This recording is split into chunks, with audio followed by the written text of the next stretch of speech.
ಒಂದು ಭೂಪ್ರಸ್ತಾರ, ಒಂದು ಮೇರು ಪ್ರಸ್ತಾರ ಮತ್ತು ಇನ್ನೊಂದು ಕೈಲಾಸ ಪ್ರಸ್ತಾರ ಅಂತ ಹೇಳಿ ಅದನ್ನೆಲ್ಲವನ್ನು ಅದು ಹೇಳ್ಕೊಳ್ತಾ ಇರುತ್ತೆ. ತನ್ನಲ್ಲಿರ್ತಕ್ಕಂಥ ಒಂದು ದಿವ್ಯವಾಗಿರ್ತಕ್ಕ ಶಕ್ತಿಯನ್ನು ಹೊರಗಡೆ ತಳ್ತಾ ಇರುತ್ತೆ. ಜಪವನ್ನು ಮಾಡಿ ಅನುಷ್ಠಾನ ಮಾಡ್ಕೊಂಡ್ಬರ್ತಕ್ಕಂಥದ್ದು, ಅದರಲ್ಲೂ ಸಹ ನಾವು ಒಳಿತನ್ನು ಕಾಣಬಹುದು.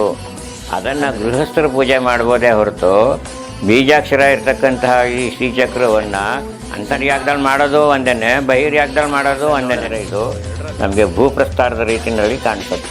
ಆದರೆ ಬೀಜಾಕ್ಷರ ಇರ್ತಕ್ಕಂಥದ್ದು ಅಥವಾ ಇರಲೇ ಇರ್ತಕ್ಕಂಥದ್ದು ಇರಬೇಕೆ ಅಥವಾ ಬೇಡವೆ ಅಂತಕ್ಕಂಥ ಒಂದು ಪ್ರಶ್ನೆ ಬರುತ್ತೆ. ಬೀಜಾಕ್ಷರ ಇಲ್ಲದೇ ಇರ್ತಕ್ಕಂಥ ಶ್ರೀಚಕ್ರಕ್ಕೆ ಪ್ರಾಣ ಇಲ್ಲ ಅಂತ ಹೇಳ್ತಾರೆ. ಅವರ ಶಿಷ್ಯರುಗಳಿಗಿನ್ನ ಹೇಳಿಕೊಟ್ಟಿರ್ತಾರೆ ಅವರ ಸಂಪ್ರದಾಯದ ಪ್ರಕಾರ.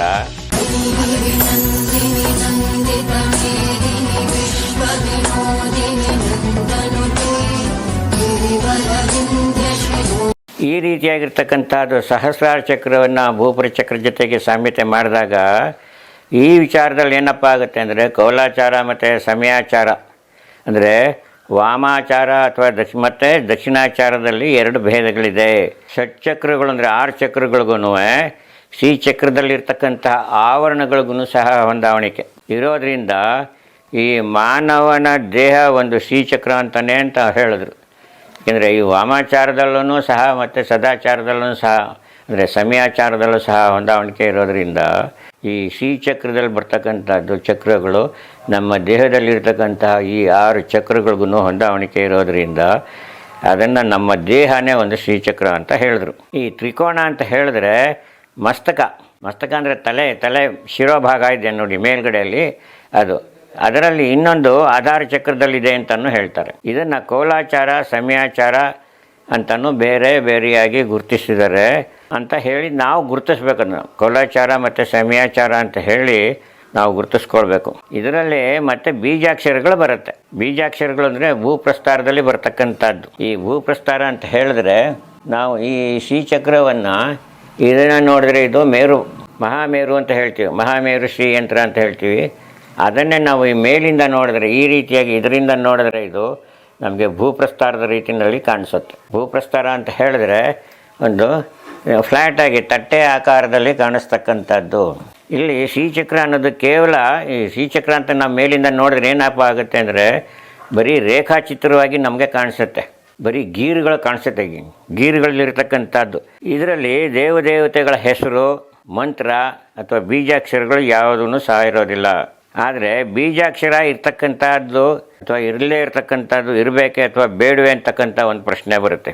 ಆದರೆ ಇಲ್ಲಿ ಸಂಪ್ರದಾಯದ ಪ್ರಕಾರಗಳಲ್ಲಿ ಅವರವರ ಗುರು ಪರಂಪರೆಗಳಲ್ಲಿ ಬರ್ತಕ್ಕಂಥದ್ದು ಯಾವುದು ಅಂತ ಹೇಳಿ ಸಂಶಯ ಬಂದಾಗ ಯಾವುದೇ ರೀತಿಯಾಗಿರ್ತಕ್ಕಂತಹ ಬೀಜಾಕ್ಷರಗಳು ಇಲ್ಲದೇ ಇರ್ತಕ್ಕಂಥ ಶ್ರೀಚಕ್ರ ಇದೆಲ್ಲ ಬೀಜಾಕ್ಷರ ಇಲ್ಲದೇ ಇರ್ತಕ್ಕಂಥದ್ದು ಅದು ಯತಿಗಳಿಗೆ ಸಂಬಂಧಪಟ್ಟಿರೋದಲ್ಲ. ಯತಿಗಳಿಗೆ ಮತ್ತು ಸನ್ಯಾಸಿಗಳಿಗೆ ಶ್ರೇಷ್ಠ ಆಗಿರ್ತಕ್ಕಂಥದ್ದು ಬೀಜಾಕ್ಷರ ಇರತಕ್ಕಂಥದ್ದು. ಯಾವ ಚಕ್ರದಲ್ಲಿ ಬೀಜಾಕ್ಷರ ಇಲ್ಲವೋ ಅದು ಯತಿಗಳು ಸನ್ಯಾಸಿಗಳು ಪೂಜೆ ಮಾಡೋ ಹಾಗಿಲ್ಲ. ಅದನ್ನು ಬೀಜಾಕ್ಷರ ಇಲ್ಲದೇ ಇರತಕ್ಕಂಥದ್ದು ಯಾವುದೇ ಒಂದು ಶ್ರೀಚಕ್ರದಲ್ಲಿ ಬೀಜಾಕ್ಷರ ಇಲ್ಲದೇ ಬರೀ ರೇಖಾಚಿತ್ರಗಳಿರ್ತಕ್ಕಂಥದ್ದು ಅಥವಾ ಮೇರು ಚಕ್ರ ಇರ್ತಕ್ಕಂಥದ್ದು ಅದನ್ನು ಗೃಹಸ್ಥರು ಪೂಜೆ ಮಾಡ್ಬೋದೇ ಹೊರತು ಬೀಜಾಕ್ಷರ ಇರ್ತಕ್ಕಂತಹ ಈ ಶ್ರೀಚಕ್ರವನ್ನು ಸನ್ಯಾಸಿಗಳು ಮತ್ತು ಯತಿಗಳು ಮಾತ್ರ ಅದನ್ನು ಅನುಷ್ಠಾನಕ್ಕೆ ಇಟ್ಕೊಂಡು ಅದನ್ನು ಪೂಜೆ ಮಾಡಬೇಕು. ಆದರೆ ಕೆಲವ್ರ ಪ್ರಕಾರದಲ್ಲಿ ಬೀಜಾಕ್ಷರ ಇಲ್ಲದೇ ಇರತಕ್ಕಂಥ ಶ್ರೀಚಕ್ರಕ್ಕೆ ಪ್ರಾಣ ಇಲ್ಲ ಅಂತ ಹೇಳ್ತಾರೆ. ಅಂದರೆ ಅದು ಏನೋ ಒಂದು ರೇಖಾಚಿತ್ರ ಅಂತ ನಾವು ಹೇಳ್ಬೋದೇ ಹೊರತು ಅಂದರೆ ಅದಕ್ಕೆ ಪ್ರಾಣ ಇರಲ್ಲ. ಅದರಲ್ಲೂ ಸಹ ಭೇದಗಳಿದೆ. ಅವರವ್ರ ಗುರು ಪರಂಪರೆಗಳಲ್ಲಿ ಅವರವ್ರ ಗುರುಗಳು ಏನೇನನ್ನು ಅವರ ಶಿಷ್ಯರುಗಳಿಗಿನ್ನ ಹೇಳ್ಕೊಟ್ಟಿರ್ತಾರೆ ಅವರ ಸಂಪ್ರದಾಯದ ಪ್ರಕಾರ ಅದನ್ನೇ ನಾವು ಅನುಷ್ಠಾನ ಮಾಡ್ಕೊಂಡು ಬರಬೇಕು. ಯಾಕೆ ಅಂತ ಹೇಳಿದ್ರೆ ಒಂದು ವೇಳೆ ಏನಾದರೂ ಅವರವರ ಗುರುಗಳು ಬೀಜಾಕ್ಷರ ಇರ್ತಕ್ಕಂಥ ಶ್ರೀಚಕ್ರವನ್ನೇ ನೀನು ಪೂಜೆ ಮಾಡು ಅಂತ ಹೇಳಿ ಅವ್ರಿಗೆ ಅಪ್ಪಣೆ ಮಾಡಿದರೆ ಅದನ್ನು ಅನುಸರಿಸ್ಕೊಂಡು ಬರಬೇಕು. ಅಥವಾ ಬೀಜಾಕ್ಷರ ಇಲ್ಲದೇ ಇರ್ತಕ್ಕಂಥದ್ದನ್ನು ನೀನು ಅನುಷ್ಠಾನ ಮಾಡು, ಆರಾಧನೆ ಮಾಡು ಅಂತ ಹೇಳಿದ್ರೆ ಅದನ್ನೇ ಅನುಷ್ಠಾನ ಮಾಡ್ಕೊಂಡು ಬರಬೇಕು. ಅಂದರೆ ಒಟ್ಟಲ್ಲಿ ಅವರವರ ಗುರು ಪರಂಪರೆಗಳಲ್ಲಿ ಅವರವರ ಸಂಪ್ರದಾಯಗಳ ಪ್ರಕಾರದಲ್ಲಿ ಗುರುಗಳಾಗಿರ್ತಕ್ಕಂಥ ಅವನು ಏನು ಹೇಳಿರ್ತಾನೆ ಅದನ್ನು ಶಿಷ್ಯನಾಗಿರ್ತಕ್ಕಂಥವನು ಅದನ್ನು ಅನುಸರಿಸ್ಕೊಂಡು ಬರಬೇಕು ಅಂತ ಹೇಳ್ತಾರೆ. ನನ್ನಲ್ಲೂ ಸಹ ಉದಾಹರಣೆಗೆ ಹೇಳಬೇಕಂದ್ರೆ ನನಗೂ ಸಹ ನನ್ನ ಗುರುಗಳು ಭೂಪ್ರಸ್ತಾರವನ್ನು ಕೊಟ್ಟಿದ್ದಾರೆ. ಹಾಗಂತ ಅಂದ ಮಾತ್ರಕ್ಕೆ ಅದರಲ್ಲಿ ಬೀಜಾಕ್ಷರಗಳು ಇಲ್ಲ ಅಂತಲ್ಲ, ಬೀಜಾಕ್ಷರಗಳು ಇದೆ ಅಂತನೂ ಅಲ್ಲ. ಆದರೆ ಅದರಲ್ಲಿ ನಾವು ಭೂಪ್ರಸ್ತಾರ ಅಥವಾ ಮೇರು ಪ್ರಸ್ತಾರಕ್ಕಿಂತ ನಮ್ಮ ದೇಹವೇ ಒಂದು ಶ್ರೀಯಂತ್ರ ಅಂತ ನಾವು ಹೇಳಿದ್ವಿ ಆಗಲೇ ನೆನ್ನೆ. ಅದು ನನಗೆ ಗುರುಗಳು ಕೊಟ್ಟಿರ್ತಕ್ಕಂಥದ್ರಲ್ಲಿ ನನ್ನ ಹೆಂಡತಿ ಪೂಜೆ ಮಾಡ್ತಾಳೆ ಅದರಲ್ಲಿ. ಅದರಿಂದನೂ ನನಗೆ ಅನುಕೂಲಗಳು ಬೇಕಾದಷ್ಟಾಗಿದೆ. ಅಂದರೆ ಬೀಜಾಕ್ಷರಗಳಿಲ್ಲ ಅದರಲ್ಲಿ, ಬರೀ ರೇಖಾಚಿತ್ರ ಇರೋದು. ಆ ರೇಖಾಚಿತ್ರಗಳನ್ನೇ ಸಾಕು. ಇದರಲ್ಲಿ ಪ್ರಕೃತಿಯಲ್ಲಿ ಇರ್ತಕ್ಕಂಥದ್ದು ಈ ಕಾಸ್ಮಿಕ್ ರೇಸ್ ಅಂತ ನೀವು ಏನು ಹೇಳ್ತೀರಿ ಅದನ್ನೆಲ್ಲವನ್ನು ಅದು ಹೇಳ್ಕೊಳ್ತಾ ಇರುತ್ತೆ. ತನ್ನಲ್ಲಿರ್ತಕ್ಕಂಥ ಒಂದು ದಿವ್ಯವಾಗಿರ್ತಕ್ಕ ಶಕ್ತಿಯನ್ನು ಹೊರಗಡೆ ತಳ್ತಾ ಇರುತ್ತೆ ಅದು. ಆ ಇದರಿಂದನೇ ಸಹ ನಮಗೆ ನಾನಾ ರೀತಿಯಾಗಿರ್ತಕ್ಕಂಥದ್ದು ಒಂದು ಅನುಭವಗಳಾಗಿ ಆ ಮನೆಯಲ್ಲಿ ಯಾರು ಇಟ್ಕೊಂಡಿರ್ತಾರೆ ಅವ್ರಿಗೆ ಒಳ್ಳೆಯದಾಗುತ್ತೆ. ಇದು ಅಂತರ್ಯಾಗ ಪೂಜೆ ಆಯಿತು. ಭೂಪ್ರಸ್ತಾರವನ್ನೇ ಆಗಲಿ ಮೇರು ಪ್ರಸ್ತಾರವನ್ನೇ ಆಗಲಿ ಇಟ್ಕೊಂಡು ಪೂಜೆ ಮಾಡ್ತಕ್ಕಂಥದ್ದು ಅದು ಅಂತರ್ಯಾಗ ಪ್ರಶ್ನೆ ಅಲ್ಲ, ಅದು ಬಹಿರ್ಯಾಗ ಪೂಜೆ ಅದು. ಆದರೆ ಉಪಾಸನೆ ಮಾಡ್ತಕ್ಕಂಥವ್ರು, ಬರೀ ಜಪ ಮಾಡ್ತಕ್ಕಂಥವ್ರು, ಅದು ಅಂತರ್ಯಾಗದಲ್ಲಿ ಮಾಡ್ತಕ್ಕಂಥದ್ದು. ಅದು ಒಂದು ಭೂಪ್ರಸ್ತಾರವನ್ನೇ ಇಟ್ಕೊಂಡು ಮಾಡ್ತಕ್ಕಂಥದ್ದು ಬಹಿರ್ಯಾಗ ಪೂಜೆ, 10 ಜನಗಳಿಗೆ ಕಾಣ್ತಕ್ಕಂಥದ್ದು. ಆದರೆ ನನ್ನ ಅನುಭವದಲ್ಲಿ ನನಗಾಗಿರ್ತಕ್ಕಂಥದ್ದು ಅಂತರ್ಯಾಗದಲ್ಲಿಯೇ ಮಾಡಿ ನಮ್ಮ ದೇಹನೇ ನಮ್ಮದು ಒಂದು ಶ್ರೀಚಕ್ರ ಅಂತ ಹೇಳಿ ಆ ಭಗವತಿಯೇ ನಮ್ಮಲ್ಲಿ ಇದ್ದಾಳೆ ಅಂತ ಹೇಳಿ ನಾವು ಜಪವನ್ನು ಮಾಡಿ ಅನುಷ್ಠಾನ ಮಾಡ್ಕೊಂಡ್ಬರ್ತಕ್ಕಂಥದ್ದು. ಅದರಲ್ಲೂ ಸಹ ನಾವು ಒಳಿತನ್ನು ಕಾಣಬಹುದು ಅಂದರೆ ಅನ್ನೋ ಅಭಿಪ್ರಾಯ. ನನ್ನ ಪತ್ನಿ ಭೂಪ್ರಸ್ತಾರವನ್ನೇ ಪೂಜೆ ಮಾಡ್ತಾಳೆ ಅಂದರೆ ಅವಳಿಗೆ ಏಕಾಗ್ರತೆ ಕೂತ್ಕೊಂಡು ಪೂಜೆ ಮಾಡೋದಕ್ಕೆ ಗಂಟೆಗಟ್ಟಲೆ ಕಾಲದಲ್ಲಿ ಆಗೋದಿಲ್ಲ ಹೆಂಗಸರಿಗೆ. ಆದರೆ ಕೆಲವರು ನವಾರ್ಣ ಪೂಜೆಯನ್ನು ಮಾಡ್ತಾರೆ, ಭೂಪ್ರಸ್ತಾರವನ್ನು ಇಟ್ಕೊಂಡು ನವಾರ್ಣ ಪೂಜೆಯನ್ನು ಮಾಡ್ತಾರೆ. ಆದರೆ ಇಲ್ಲಿ ನನ್ನ ಗುರುಗಳಾಗಿರ್ತಕ್ಕಂಥ ದಿವಂಗತರ ಸತ್ಯನಾರಾಯಣ ಅವರು ನವಾರ್ಣ ಪೂಜೆಯನ್ನು ಹೇಳಿಕೊಟ್ಟಿದ್ದಾರೆ. ಅವರುಗಳಲ್ಲಿ ಅವರ ಶಿಷ್ಯೆಯಾಗಿರ್ತಕ್ಕಂಥ ಒಬ್ಬರು ನವಾರ್ಣ ಪೂಜೆಯನ್ನೇ ಮಾಡ್ತಾರೆ. ಬೆಳಗ್ಗೆನೇ ಅಷ್ಟೊತ್ತಿಗೆ ಹೇಳ್ತಾರೆ, ಅಷ್ಟೊತ್ತಿಗೆ ಎದ್ದು ನವಾರ್ಣ ಪೂಜೆಯನ್ನು ಮಾಡಿ ಪಾತ್ರ ಸಾಧನ ಅದು ಇದು ಇಟ್ಕೊಂಡು ಮುದ್ರೆಗಳನ್ನೆಲ್ಲ ನೂನು ಹಾಕಿ ಪೂಜೆಯನ್ನು ಮಾಡಿ ಮುಗಿಸ್ತಾರೆ. ಅದರಲ್ಲಿ ಬೇಕಾದಷ್ಟು ನಾನಾ ರೀತಿಯಾಗಿರ್ತಕ್ಕಂಥ ಫಲಗಳನ್ನು ಕಂಡುಕೊಂಡಿದ್ದಾರೆ. ಅದೇ ರೀತಿ ನಾನು ಬರೀ ಅಂತರ್ಯಾಗ ಪೂಜೆಯಲ್ಲಿ ಬರೀ ಜಪಗಳನ್ನೇ ಮಾಡಿ ನಾನು ಅದರಲ್ಲೂ ಸಹ ನಾನು ಫಲಗಳನ್ನು ಕಂಡುಕೊಂಡಿದ್ದೇನೆ. ಇದೆರಡೂ ಒಂದೇ. ಅಂತರ್ಯಾಗದಲ್ಲಿ ಮಾಡೋದು ಒಂದೇ, ಬಹಿರ್ಯಾಗದಲ್ಲಿ ಮಾಡೋದು ಒಂದೇ. ಎರಡರಲ್ಲಿ ಯಾವುದಾದ್ರೂ ಮಾಡ್ಬೋದು. ಆದರೆ ಬಹಿರ್ಯಾಗದಲ್ಲಿ ಮಾಡ್ತಕ್ಕಂಥದ್ದು ಏನಪ್ಪ ಅಂತ ಹೇಳಿದ್ರೆ, ನಿಮ್ಮ ಮನಸ್ಸನ್ನು ಯಾವುದೇ ಒಂದು ಮೂರ್ತಿಯ ಪೂಜೆಯನ್ನು ನೀವು ಮಾಡಬೇಕಾದ್ರೆ ಅದರಲ್ಲಿ ಕೇಂದ್ರೀಕರಿಸಿ ಅದರಲ್ಲಿ ನೀವು ಒಳಿತನ್ನು ಕಂಡು ಅದರಲ್ಲಿ ನಿಮ್ಮ ಭಾವನೆಯನ್ನು ಮಾಡಿ ಅದು ನಿಮ್ಮ ಅಂತರಂಗಕ್ಕೆ ಬರಬೇಕು. ಅದು ಆಂತರ್ಯಕ್ಕೆ ಬಂದಾಗ ಆಮೇಲೆ ನೀವು ಕಣ್ಣು ಮುಚ್ಕೊಂಡು ಧ್ಯಾನ ಮಾಡ್ತೀರಿ, ಕೈ ಮುಗಿತೀರಿ. ಅಂದರೆ ನೀವು ಅಂತರ್ಯಾಗದಲ್ಲಿ ನೀವು ಕೈ ಮುಗಿತೀರಿ. ನೀವು ಯಾವುದೇ ದೇವಸ್ಥಾನಕ್ಕೆ ಹೋದ್ರೂ ಅಷ್ಟೇನೆ ಕಣ್ಣು ಬಿಟ್ಕೊಂಡು ಯಾರು ಕೈ ಮುಕ್ಕೊಂಡು ದೇವ್ರಿಗೆ ನಮಸ್ಕಾರ ಮಾಡಲ್ಲ. ಕಣ್ಣು ಮುಚ್ಕೊಂಡೇ ಮಾಡ್ತೀರಾ. ಅದೇ ಅಂತರ್ಯಾಗ. ಅಂದರೆ ನೀವು ಕಣ್ಣು ಮುಚ್ಕೊಂಡಾಗ ನಿಮಗೆ ಭಗವಂತ ಕಾಣಬೇಕು ಅಲ್ಲಿ. ಅದು ಅಂತರ್ಯಾಗ ಪೂಜೆ. ಅದರಿಂದನೇ ನನಗೆ ಈ ಬಹಿರ್ಯಾಗಕ್ಕಿಂತ ಅಂತರ್ಯಾಗ ಪೂಜೆನೇ ನನಗೆ ಭಾಳ ಶ್ರೇಷ್ಠ ಅಂತ ಅನಿಸುತ್ತೆ. ಇದು ಅವರವರ ವಿವೇಚನೆಗೆ ಬಿಟ್ಟಿರ್ತಕ್ಕಂಥದ್ದು. ಉಪಾಸಕರು ಅವ್ರಿಗೆ ಯಾವ ರೀತಿ ಅನುಕೂಲ ಇದೆ, ಅವರವರ ಸಮಯ ಮತ್ತು ಬೇರೆ ಕೆಲಸಗಳಿರೋದ್ರಿಂದ. ಅಂದರೆ ಈ ಬಹಿರ್ಯಾಗ ಪೂಜೆಗೆ ನವಾರ್ಣ ಪೂಜೆ ಮಾಡಬೇಕಾದ್ರೆ ಸಮಯ ಜಾಸ್ತಿ ಬೇಕು. ಈ ಅಂತರ್ಯಾಗಕ್ಕೂ ಸಹ ಬೇಕು. ನೀವು ಎಷ್ಟೊತ್ತು ಬೇಕಾದ್ರೂ ಕೂತ್ಕೊಂಡು ನೀವು ಪೂಜೆ ಮಾಡು. ಅಂತರ್ಯಾಗದಲ್ಲಿ ನೀವು ಎಷ್ಟು ಬೇಕೋ ಅಷ್ಟು ಜಪ ಮಾಡ್ಬೋದು. ಇಷ್ಟೇ ಅಂತ ನಿಯಮ ಏನಿಲ್ಲ. ನಿಮ್ಗೆ ಸಮಾಧಾನ ಆಗೋಷ್ಟು ನೀವು ಜಪ ಮಾಡ್ಬೋದು, ಅಥವಾ ಮಾಡಬೇಕು ಅನ್ನಿಸ್ತಂದ್ರೆ ಮಾಡ್ಕೊಂಡೇ ಹೋಗ್ತಾ ಇರ್ಬೋದು. ಆದರೆ ಅಂತರ್ಯಾಗದಲ್ಲಿ ಆ ಥರ ಆಗಲ್ಲ. ಒಂದೊಂದು ಆವರಣಕ್ಕೂ ನೀವು ಪೂಜೆ ಮಾಡಿದ ನಂತರದಲ್ಲಿ ಕೊನೆಯಲ್ಲಿ ನೀವು ಅರ್ಪಣೆಯನ್ನು ಮಾಡಬೇಕು. ಹಾಗೆಯೇ ಇದರಲ್ಲಿ ಜಪ ಮಾಡೋವಾಗಲೂ ಅಷ್ಟೇ ಕೊನೆಯಲ್ಲಿ ದೇವಿಗೆ ಅರ್ಪಣೆಯನ್ನು ಮಾಡಿ ನಾವು ಹೇಳ್ತೀವಿ, ಮುಗಿಸ್ತೀವಿ, ಜಪವನ್ನು ಮುಗಿಸ್ತೀವಿ.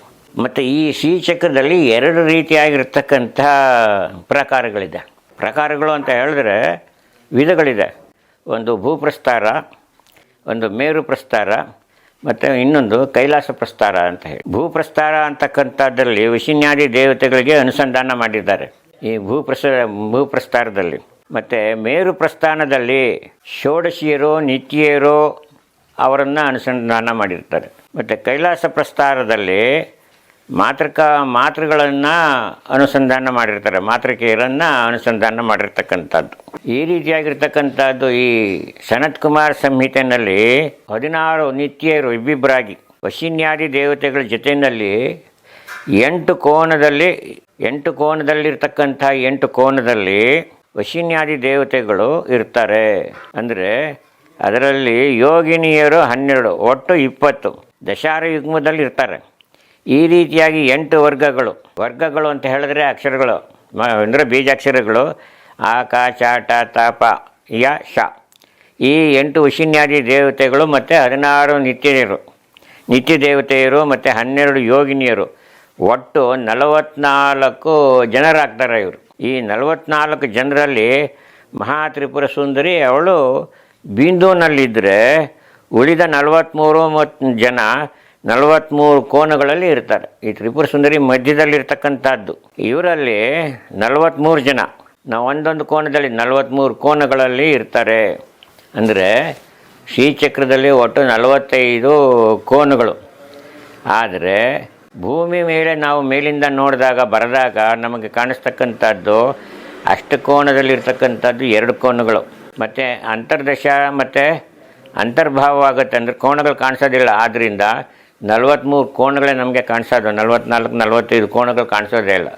ಕಾಣಿಸ್ತಕ್ಕಂತಹದ್ದೇ ಬರೀ 43 ಕೋನಗಳೇ ಲೆಕ್ಕ ಬರೋದು. ಇನ್ನು ಕೆಲವರಲ್ಲಿ ಏನಾಗುತ್ತಪ್ಪ ಅಂದರೆ ಆ 3 ವೃತ್ತಗಳು ಬರುತ್ತೆ. ಆ ವೃತ್ತಗಳು ನಾವು ಮೇಲಿಂದ ನೋಡಿದ್ರೆ ಕಾಣಿಸೋದೇ ಇಲ್ಲ. ಮೇರು ಚಕ್ರದಲ್ಲಿ ನಾವು ನೋಡಿದ್ರೆ ಮೇಲಿಂದ ಆ ವೃತ್ತಗಳು ನಮಗೆ ಕಾಣಿಸೋದೇ ಇಲ್ಲ. ಇಲ್ಲಿ ಈ ಭೂಪುರದ 4 ದ್ವಾರಗಳಲ್ಲಿ, ಅಂದರೆ ಈ ಭೂಪುರ ಸ್ತರದಲ್ಲಿ 4 ಬಾಗಿಲುಗಳಿರುತ್ತೆ. ಆ 4 ಬಾಗಿಲುಗಳಲ್ಲಿ ಗಂಧಾಕರ್ಷಿಣಿ, ಸ್ಪರ್ಶಾಕರ್ಷಿಣಿ ಮತ್ತು ರೂಪಾಕರ್ಷಿಣಿ ಮತ್ತು ರಸಾಕರ್ಷಿಣಿ ಅಂತಕ್ಕಂಥ ಈ 4 ಆಕರ್ಷಣ ದೇವತೆಗಳು ಇರ್ತಾರೆ. ಅಂದರೆ ಈ 4 ಈ ಭೂಪುರಗಳಲ್ಲಿ ಈ ಬಾಗಿಲುಗಳು ಇರುತ್ತಲ್ಲ, ಈ 4 ಬಾಗಿಲುಗಳು, ಈ 4 ಬಾಗಿಲುಗಳು, ಈ 4 ಬಾಗಿಲುಗಳಲ್ಲಿ 4 ಆಕರ್ಷಣ ದೇವತೆಗಳು ಇರ್ತಾರೆ. ಇದು ಭೂಪ್ರಸ್ತಾರ. ಇದೇ ಈ ವಶಿನ್ಯಾದಿ ದೇವತೆಗಳ ಆವಾಸ ಸ್ಥಾನ. ಇಲ್ಲಿ ಅನುಸಂಧಾನವಾಗಿರುತ್ತೆ. ವಶಿನ್ಯಾದಿ ದೇವತೆಗಳು ಈ ಭೂಪುರದಲ್ಲಿ 4 ದ್ವಾರಗಳಲ್ಲಿ ಇರ್ತಾರೆ. ಮತ್ತು ಷೋಡಶ ನಿತ್ಯರು ಪ್ರತಿಪಾದನೆಯನ್ನು ಶುಭಾಗಮ ಪಂಚಕದಲ್ಲಿ ಏನಂತ ಹೇಳ್ತಾರೆ ಅಂತ ಹೇಳಿದ್ರೆ, ಈ 16 ಜನ ನಿತ್ಯರು ಚಂದ್ರವಿದ್ಯೆಯಲ್ಲಿ ಅಂಗಭೂತಗಳು. ಚಂದ್ರವಿದ್ಯೆ ಮತ್ತು ಸೂರ್ಯ ಅಂತ ಹೇಳ್ತಾರೆ. ಇದರಲ್ಲಿ ಈ 16 ದೇವತೆಗಳು ಚಂದ್ರವಿದ್ಯೆಯಲ್ಲಿರ್ತಕ್ಕಂಥ ಅಂಗದೇವತೆಗಳು. ಆದರೆ ಚತುಷ್ಷಷ್ಠಿಯ ತಂತ್ರದಲ್ಲಿ ಚಂದ್ರ ಜ್ಞಾನ ವಿದ್ಯಾ ಅಂತ ಕೂಡ ಹೇಳಿದ್ದಾರೆ. ಈ ಚತುಷ್ಷಷ್ಠಿ ತಂತ್ರದಲ್ಲಿ ಚಂದ್ರ ಜ್ಞಾನ ವಿದ್ಯಾ ಅಂತಲೂ ಹೇಳ್ತಾರೆ. ಆದರೆ ಇಲ್ಲಿನೂ ಸಹ ಕೌಲಾಚಾರವನ್ನು ಹೇಳಲಾಗಿದೆ. ಈ ವಿದ್ಯೆಯಲ್ಲೂ ಸಹ ಕೌಲಾಚಾರವನ್ನು ಹೇಳಿದೆ. ಇದೇ ಚಂದ್ರಜ್ಞಾನ ವಿದ್ಯೆಯನ್ನು ಶುಭಾಗಮ ಪಂಚಕದಲ್ಲಿ ಸಮಯಾಚಾರದಲ್ಲೂ ಸಹ ಹೇಳಿದೆ. ಈ ಶುಭಾಗಮ ಪಂಚಕದಲ್ಲಿ ಕೌಲಾಚಾರದಲ್ಲೂ ಹೇಳಿದೆ ಮತ್ತು ಸಮಯಾಚಾರದಲ್ಲೂ ಸಹ ಹೇಳಿದೆ. ಇದೇನೇ ಚಂದ್ರಜ್ಞಾನ ಅಂತಕ್ಕಂಥದ್ದು. ಮತ್ತು ವಸಿಷ್ಠ ಸಂಹಿತೆಗೆ ಬಂದರೆ, ವಸಿಷ್ಠ ಸಂಹಿತೆಯಲ್ಲಿ ಚಂದ್ರಜ್ಞಾನ ವಿದ್ಯೆಯಲ್ಲಿ ಷೋಡಶ ನಿತ್ಯರನ್ನು ಹೇಳ್ತಾರೆ. 16 ಜನ ನಿತ್ಯರು ಅಂದರೆ ನಿತ್ಯ ದೇವತೆಗಳು ಈ ವಸಿಷ್ಠ ಸಂಹಿತೆಯಲ್ಲಿ ಚಂದ್ರಜ್ಞಾನದ ವಿದ್ಯೆಯಲ್ಲಿ ಹೇಳ್ತಾರೆ.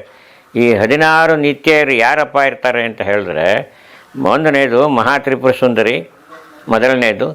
ನಂತರ ಕಾಮೇಶ್ವರಿ, ಭಗಮಾಲಿನಿ, ನಿತ್ಯಕ್ಲಿನ್ನ, ಭೇರುಂಡ, ವನ್ಯವಾಸಿನಿ, ಮಹಾವಜ್ರೇಶ್ವರಿ, ರೌದ್ರಿ. ಈ ರೌದ್ರಿಗೆ ಮತ್ತೆ ಇನ್ನೊಂದು ಹೆಸರಿದೆ, ಶಿವದೂತಿ ಅಂತನೂ. ತ್ವರಿತ, ಕುಲಸುಂದರಿ, ನಿತ್ಯ, ನೀಲಪತಾಕ, ವಿಜಯ, ಸರ್ವಮಂಗಳ, ಜ್ವಾಲಮಾಲಿನಿ ಮತ್ತು ಚಿತ್ರ. ಅಂದರೆ ಇದನ್ನು ಚಿದ್ರೂಪ ಅಂತಲೂ ಹೇಳ್ತಾರೆ. ಚಿತ್ರ ಅಥವಾ ಚಿದ್ರೂಪ. ಈ 16 ಜನ ನಿತ್ಯ ನಿತ್ಯರನ್ನು ಪಾಡ್ಯದಿಂದ ಅಂದರೆ ಪ್ರಥಮೆಯಿಂದ ಶುರು ಮಾಡಿ ಪೌರ್ಣಮೆ ತನಕ ಪೂಜೆ ಮಾಡಬೇಕು. ಅಂದರೆ ಮೊದಲು ಅಮಾವಾಸ್ಯೆ ಆದ ನಂತರದಲ್ಲಿ ಬರ್ತಕ್ಕಂಥದ್ದು ಶುಕ್ಲ ಪಕ್ಷದ ಪಾಡ್ಯಮಿ ದಿವಸದಿಂದ ಪೌರ್ಣಮೆ ತನಕ ಸಹ ಈ 16 ಜನ ಈ ನಿತ್ಯರನ್ನು ಪೂಜೆ ಮಾಡಬೇಕು ಅಂತ ಹೇಳಿದೆ. ಆದರೆ ಶುಕ್ಲ ಪಕ್ಷದಿಂದ ಪ್ರಾರಂಭ ಆಗ್ತಕ್ಕಂಥದ್ದು ಈ ಕೃಷ್ಣ ಪಕ್ಷ ಅಂತ ಏನಿದೆ, ಶುಕ್ಲ ಪಕ್ಷ ಆದ ನಂತರದಲ್ಲಿ ಕೃಷ್ಣ ಪಕ್ಷ ಶುರು ಆಗುತ್ತಲ್ವ, ಆ ಪಕ್ಷದಲ್ಲಿ ಕಡಿಮೆ ಮಾಡ್ತಾ ಬರಬೇಕು ಇವರನ್ನು. ಅಂದರೆ ಅಲ್ಲಿರ್ತಕ್ಕಂಥ ಈ ಚಂದ್ರನಲ್ಲಿರ್ತಕ್ಕಂತಹ ಕಳೆಗಳು ಏನಾಗುತ್ತೆ, ಕಡಿಮೆ ಆಗ್ತಾ ಬರುತ್ತೆ. ಅಂದರೆ ಪೌರ್ಣಮೆ ತನಕ, ಪಾಡ್ಯಮದಿಂದ ಹಿಡಿದು ಪೌರ್ಣಮೆ ತನಕ ಶುಕ್ರ ಪಕ್ಷದಲ್ಲಿ ಅದು ಆ ಕಳೆಗಳು ವೃದ್ಧಿ ಆಗ್ತಾ ಹೋಗ್ತಾ ಇರುತ್ತೆ. ಆದರೆ ಕೃಷ್ಣ ಪಕ್ಷದಲ್ಲಿ ಏನಪ್ಪ ಆಗುತ್ತೆ ಅಂದರೆ ಆ ಚಂದ್ರನಲ್ಲಿರ್ತಕ್ಕಂಥ ಕಳೆಗಳು ಕಮ್ಮಿ ಆಗ್ತಾ ಬರುತ್ತೆ. ಆ ಕಳೆಗಳನ್ನು ಸಹ 16ಗಳು, ಆ 16 ಕಳೆಗಳು ಇರುತ್ತೆ. ಆ 16 ಕಳೆಗಳು ಯಾವುದಪ್ಪ ಅಂದರೆ ಕಮ್ಮಿ ಆಗ್ತಾ ಬರ್ತಕ್ಕಂಥದ್ದು ಅಮೃತ, ಮಾನಸ, ಪೂಷ, ತುಷ್ಟಿ, ಪುಷ್ಟಿ, ರತಿ, ಧೃತಿ, ವಶೀನಿ, ಚಂದ್ರಿಕಾ, ಕಾಂತಿ, ಜ್ಯೋತ್ಸ್ನ, ಶ್ರೀ, ಪ್ರೀತಿ, ಅಂಗದ, ಪೂರ್ಣ ಮತ್ತು ಪೂರ್ಣಾಮೃತ ಅಂತ ಹೇಳಿ ಈ ಷೋಡಶೀತಿ ಕಾಲಾಜ್ಞೇಯ ಸಚ್ಚಿದಾನಂದ ರೂಪಿಣಿ ಅಂತ ಅಂದರು. ಅಂದರೆ ಷೋಡಶೀತು ಕಾಲಾಜ್ಞೇಯ ಸಚ್ಚಿದಾನಂದ ರೂಪಿಣಿ ಅಂತ ಹೇಳಿದ್ರೆ ಈ ಸೂರ್ಯನಲ್ಲಿರ್ತಕ್ಕಂಥ 16 ಕಳೆಗಳಲ್ಲಿದ್ದಾಗ, ಈ ಸೂರ್ಯನಲ್ಲಿ 16 ಕಳೆಗಳಿದ್ದಾಗ ಚಂದ್ರ ಏನಪ್ಪ ಆಗ್ತಾನೆ ಅಂದರೆ ಕಲಾಹೀನನಾಗ್ತಾನೆ. ಅಂದರೆ ಅವನು ಕಮ್ಮಿ ಆಗ್ತಾ ಬರುತ್ತೆ. ಅವನಲ್ಲಿ ಪ್ರಸರಿಸ್ತಕ್ಕಂತಹ ಬೆಳಕು ಕಡಿಮೆ ಆಗ್ತಾ ಬಂದಾಗ ಅದನ್ನು ಅಮಾವಾಸ್ಯೆ ಅಂತ ಹೇಳ್ತೀವಿ, ಬಹುಳ ಅಂತ ಹೇಳ್ತೀವಿ ಅದನ್ನು. ಮತ್ತು ಈ ಚಂದ್ರನಲ್ಲಿ 16 ಕಳೆಗಳಿದ್ದಾಗ ಅಂದರೆ ಆ ಚಂದ್ರ ಶುದ್ಧ ಪೌರ್ಣಮಿ ತನಕ ಶುಕ್ಲ ಪಕ್ಷದಲ್ಲಿ ಬಂದಾಗ, ಅಂದರೆ ಶುದ್ಧ ಅಂತ ಹೇಳ್ತೀವಿ, ಅದು ಶುದ್ಧ ಒಂದು ಬಹಳ, ಅಲ್ಲಿ ಪೌರ್ಣಿಮೆ, ಅಲ್ಲಿ 16 ಕಳೆಗಳು ವೃದ್ಧಿಯಾಗ್ತಾ ಹೋಗುತ್ತೆ. ಈ ರೀತಿಯಾಗಿರ್ತಕ್ಕಂಥದ್ದು ಕಳೆಗಳಲ್ಲಿ ನಿತ್ಯ ಇರು ಪೂಜೆಯನ್ನು ಮಾಡಬೇಕು. 16 ದೇವತೆಗಳು ಅಂದರೆ ಒಂದು ಕಡೆಯಲ್ಲಿ ವೃದ್ಧಿಯಾಗ್ತಾ ಹೋಗುತ್ತೆ ಪೌರ್ಣಿಮೆ ತನಕ, ಪಾಡ್ಯಮಿಯಿಂದ ಹೇಳೋದು. ಇನ್ನೊಂದು ಕಡೆ ಕೃಷ್ಣ ಪಕ್ಷದಲ್ಲಿ ಪಾಡ್ಯಮಿಯಿಂದ ಹಿಡಿದು ಅಮಾವಾಸ್ಯೆ ತನಕ ಕಮ್ಮಿ ಆಗ್ತಾ ಬರುತ್ತೆ. ಅಂದರೆ ಆ ಚಂದ್ರ ಕಲಾಹೀನನಾಗ್ತಾ ಇರ್ತಾನೆ, ಅವನಿಗೆ ಬಲ ಇರೋದಿಲ್ಲ. ಅವಾಗ ಕೆಲವರು ತಾರಾಬಲ ನೋಡು ಅಂತ ಹೇಳ್ತಾರೆ. ತಾರಾಬಲವನ್ನು ಚಂದ್ರನಿಂದ ನೋಡಬೇಕು, ಗೊತ್ತಾಯ್ತು? ಅದನ್ನು ಚಂದ್ರಬಲನೂ ನೋಡಬೇಕು, ತಾರಾಬಲನೂ ನೋಡಬೇಕು. ತಾರಾಬಲ ಬಂದು ಅಂದರೆ ನಕ್ಷತ್ರಗಳನ್ನು ನೋಡ್ತಕ್ಕಂಥದ್ದು. ಚಂದ್ರಬಲವನ್ನು ನೋಡಬೇಕಾದ್ರೆ ಚಂದ್ರನಿಂದ ನೋಡ್ತಕ್ಕಂಥದ್ದು, ಅದು ರಾತ್ರಿ ಹೊತ್ತು ನೋಡ್ತಕ್ಕಂಥದ್ದು ಚಂದ್ರಬಲವನ್ನು. ಈ 16 ನಿತ್ಯರು ಅಂಗಭೂತಗಳಾಗಿ ಶ್ರೀಚಕ್ರದಲ್ಲಿ ಅಂತರ್ಭಾವವನ್ನು ಹೊಂದಿರ್ತಾರೆ. ಅಂದರೆ ಒಳಗಡೆಯಲ್ಲಿ ಇರ್ತಾರೆ, ಅಂತರ್ಭಾವವನ್ನು ಹೊಂದಿರ್ತಾರೆ. ಈ ಅಷ್ಟವರ್ಗ ಸ್ವರೂಪವಾಗಿ ಶ್ರೀಚಕ್ರದಲ್ಲಿ 3ನೇ ಆವರಣ ಸರ್ವಸಂಕ್ಷೋಭಣ ಚಕ್ರ. ಈ 3ನೇ ಆವರಣ ಸರ್ವಸಂಕ್ಷೋಭಣ ಚಕ್ರದಲ್ಲಿರ್ತಕ್ಕಂಥದ್ದು 8 ದಳ ಪದ್ಮಗಳಲ್ಲಿ ಅಥವಾ ಪದ್ಮಗಳಲ್ಲಿ ಇರ್ತಾರೆ. ಯಾರಪ್ಪ? ಈ 16 ನಿತ್ಯರು ಈ 8 ಪದ್ಮಗಳಲ್ಲಿ ಇರ್ತಾರೆ. ಅಂದರೆ ಒಂದೊಂದು ಪದ್ಮಗಳಲ್ಲಿ 2 ನಿತ್ಯರು ಇರ್ತಾರೆ. 8 2 16 ಹಿಂದೆ ಹೇಳಿದ್ದೀನಿ ಅದನ್ನು. 16 ನಿತ್ಯರು ಇರ್ತಾರೆ. ಮತ್ತು 7ನೇ ಚಕ್ರವಾಗಿರ್ತಕ್ಕಂಥದ್ದು ಸರ್ವಸಿದ್ಧಿಪ್ರದ ಚಕ್ರದಲ್ಲಿ 8 ಕೋಣಗಳು. ಈ 8 ಕೋಣಗಳನ್ನು ಪೂರ್ವದಿಂದ ಪ್ರಾರಂಭ ಮಾಡಿ ಒಂದೊಂದು ಕೋಣಕ್ಕೂ ಇಬ್ಬಿಬ್ಬರು ನಿತ್ಯರು ಇರ್ತಾರೆ. ಪೂರ್ವದಿಂದ ನಾವು ಪ್ರಾರಂಭ ಮಾಡ್ಕೊಂಡು ಬಂದರೆ ಅಷ್ಟ ದಿಕ್ಕುಗಳು ಅಂದರೆ 8 ದಿಕ್ಕುಗಳು. ಆ 8 ದಿಕ್ಕುಗಳಲ್ಲೂ ಸಹ ಇಬ್ಬಿಬ್ಬರು ನಿತ್ಯರು ಇರ್ತಾರೆ. ಅಲ್ಲೂ ಸಹ 16 ನಿತ್ಯರಾದರು. ಈ ನಿತ್ಯ ದೇವತೆಗಳನ್ನೇ ಸರ್ವಶಃ ಪರಿಪೂರಕ ಚಕ್ರದಲ್ಲಿ ಅಂದರೆ ದ್ವಿತೀಯಾವರಣದಲ್ಲಿರ್ತಕ್ಕಂಥವ್ರು ಮತ್ತು ದಶಾರ ಯುಗ್ಮದಲ್ಲೂ ಸಹ ಇರ್ತಾರೆ. ಯುಗ್ಮ ಅಂದರೆ 2, ದಶಾರ ಅಂದರೆ ಅಂತರ್ದಶಾರ ಬಹಿರ್ದಶಾರ ಅಂತ. ಆ 2 ದಶಾರಗಳು, ಆ 2 ದಶಾರಗಳನ್ನು ಸಹ ಈ ಸರ್ವಶಾಪ ಪರಿಪೂರಕ ಚಕ್ರದಲ್ಲಿ ಈ ನಿತ್ಯ ದೇವತೆಗಳನ್ನು ಸಹ ಇರ್ತಾರೆ. ಮತ್ತು ಇವರಲ್ಲಿ ಮೊದಲನೇ 2 ನಿತ್ಯರು, ಈ ನಿತ್ಯರು 16 ನಿತ್ಯರಲ್ಲಿ ಬರ್ತಕ್ಕಂಥವ್ರು ಮೊದಲನೇ 2 ನಿತ್ಯರು ಬಿಂದು ತ್ರಿಕೋಣದಲ್ಲಿ ಇರ್ತಾರೆ. ಅಂದರೆ ಶ್ರೀಚಕ್ರದಲ್ಲಿ ಬರ್ತಕ್ಕಂತಹದ್ದು ಮಧ್ಯದಲ್ಲಿ ಒಂದು ತ್ರಿಕೋಣ ಇರುತ್ತೆ. ಆ ತ್ರಿಕೋಣದ ಮಧ್ಯದಲ್ಲಿ ಬಿಂದು ಇರೋದು. ಮತ್ತು ಉಳಿದ 14 ನಿತ್ಯರು ಇರ್ತಾರಪ್ಪ ಏನಂದರೆ ಚತುರ್ದಶಾರದಲ್ಲಿ ಇರ್ತಾರೆ. ಚತುರ್ದಶಾರ ಅಂತ ಹೇಳಿದ್ರೆ ಈ 4 ಕಡೆಯಲ್ಲಿ ಇರ್ತಕ್ಕಂಥದ್ದು. ಮತ್ತು ಮೇಘಲಾತ್ರಯ, ಭೂಪುರತ್ರಯ, ಈ 2 ಬಿಂದು ತ್ರಿಕೋಣದಲ್ಲಿ ಅಂತರ್ಭೂತಗಳು. ಈ ರೀತಿಯಾಗಿರ್ತಕ್ಕಂಥ ನಿತ್ಯರು ಅಂತರ್ಭಾವವೇ ಮೇರು ಪ್ರಸ್ತಾರ. ಈ ಮೇರು ಪ್ರಸ್ತಾರ ಅಂತ ಹೇಳ್ತಕ್ಕಂಥದ್ದು ನಾನು ಇಲ್ಲೇನು ಇಟ್ಕೊಂಡಿದ್ದೀನಿ ಇಲ್ಲಿ ಮುಂದೆ, ಇದು ಮೇರು ಪ್ರಸ್ತಾರದಲ್ಲಿ ಬರ್ತಕ್ಕಂಥದ್ದು. ಮೇಲ್ಗಡೆ ತ್ರಿಕೋಣ ಇರುತ್ತೆ, ತ್ರಿಕೋಣದಲ್ಲಿ ಬಿಂದು ಇರುತ್ತೆ. ಈ ತ್ರಿಕೋಣದಲ್ಲಿ ಇರ್ತಕ್ಕಂಥದ್ದು ಇದರಲ್ಲಿ ಈ ನಿತ್ಯರು ಅಂತರ್ಭಾವದಾಗಿ ಇದರಲ್ಲಿ ಇರ್ತಾರೆ. ಶ್ರೀಚಕ್ರದಲ್ಲೂ ಸಹ 3 ವಿಧ ಇದೆ ಮತ್ತು 3 ಭೇದನೂ ಇದೆ ಅಂತ ಶಕ್ತಿ ಸಂಗಮ ತಂತ್ರ ಅಂತ ಹೇಳಿ ಇನ್ನೊಂದು ತಂತ್ರ ಇದೆ, ಅದರಲ್ಲಿ ಹೇಳಿದೆ. ಈ ಶ್ರೀಯಂತ್ರದಲ್ಲಿ 3 ಪ್ರಸ್ತಾರ ಅಂತ ಹಿಂದೆ ಹೇಳಿದ್ದೀನಲ್ವಾ, ಅದರಲ್ಲೇ ಮೊದಲನೆಯದು ಭೂಪ್ರಸ್ತಾರ. ಈ ಭೂಪ್ರಸ್ತಾರದಲ್ಲೂ 2 ವಿಧ ಇದೆ. ಅಂದರೆ ಒಂದಕ್ಕೊಂದಕ್ಕೆ ಅದನ್ನು ನಾವು ವಿಂಗಡಣೆಯನ್ನು ಮಾಡ್ಕೊಂಡು ಹೋಗ್ತಾ ಇರ್ಬೋದು. ಈ ಭೂಪ್ರಸ್ತಾರದಲ್ಲಿ ಊರ್ಧ್ವ ಪ್ರಸ್ತಾರ ಮತ್ತು ಪಾತಾಳ ಪ್ರಸ್ತಾರ ಅಂತ ಹೇಳಿ. ಊರ್ಧ್ವ ಪ್ರಸ್ತಾರ ಅಂತ ಹೇಳಿದ್ರೆ ಆ ಭೂಪುರ ಚಕ್ರದಲ್ಲಿ ಈ ಭೂಪ್ರಸ್ತಾರದಲ್ಲಿ ಬರ್ತಕ್ಕಂಥ ಗೀರುಗಳು ಏನಿದೆ ರೇಖೆಗಳು ಅದು ಉಬ್ಬಿಕೊಂಡಿರುತ್ತೆ, ಮೇಲೆ ಹೀಗೆ ಉಬ್ಬಿರುತ್ತೆ. ಆದರೆ ಪಾತಾಳ ಪ್ರಸ್ತಾರದಲ್ಲಿ ಏನಪ್ಪ ಅಂದರೆ ಯು ಆಕಾರದಲ್ಲಿ ಅದನ್ನು ಕೊರೆದಿರ್ತಾರೆ, ಮೇಲ್ಗಡೆಯಲ್ಲಿ ಇರೋದಿಲ್ಲ, ಅದು ಒಳಗಡೆಯಲ್ಲಿ ಕೊರೆದಿರ್ತಾರೆ, ಹಳ್ಳ ಇರುತ್ತೆ ಒಳಗಡೆಯಲ್ಲಿ. ಈ ಊರ್ಧ್ವ ಪ್ರಸ್ತಾರದಲ್ಲಿರ್ತಕ್ಕಂತಹ ರೇಖೆಗಳು ಉಬ್ಬಿಕೊಂಡಿರುತ್ತೆ ಮೇಲೆ, ಅದು ಊರ್ಧ್ವ ಪ್ರಸ್ತಾರ. ಮತ್ತು ಪಾತಾಳ ಪ್ರಸ್ತಾರ ಅಂತ ಹೇಳಿದ್ರೆ ಅದನ್ನು ಕೊರೆದಿರ್ತಕ್ಕಂಥದ್ದು. ಇದನ್ನು ಚಿನ್ನ, ಬೆಳ್ಳಿ ಅಥವಾ ತಾಮ್ರದಲ್ಲೂ ಅಥವಾ ಹಿತ್ತಾಳೆಲ್ಲೂ ಸಹ ಮಾಡ್ತಾಗತ್ತೆ. ಆದರೆ ಅದನ್ನೆಲ್ಲ ಮುಂಚೆ ಹಿಂದಿನ ಕಾಲದಲ್ಲಿ ಏನಪ್ಪ ಮಾಡೋರು ಅಂದರೆ ಕೈಯಲ್ಲಿ ಮಾಡ್ತಾಯಿದ್ರು, ಕೊರಿತಾಯಿದ್ರು, ಸಾಧನಗಳನ್ನು ಇಟ್ಕೊಂಡು ಮಾಡ್ತಾಯಿದ್ರು. ಅಷ್ಟು ಪರ್ಫೆಕ್ಟಾಗಿ ಬರ್ತಾ ಇರಲಿಲ್ಲ. विश्वविनोदिनि नन्दनुते गिरिवरविन्द्यश्रियोधि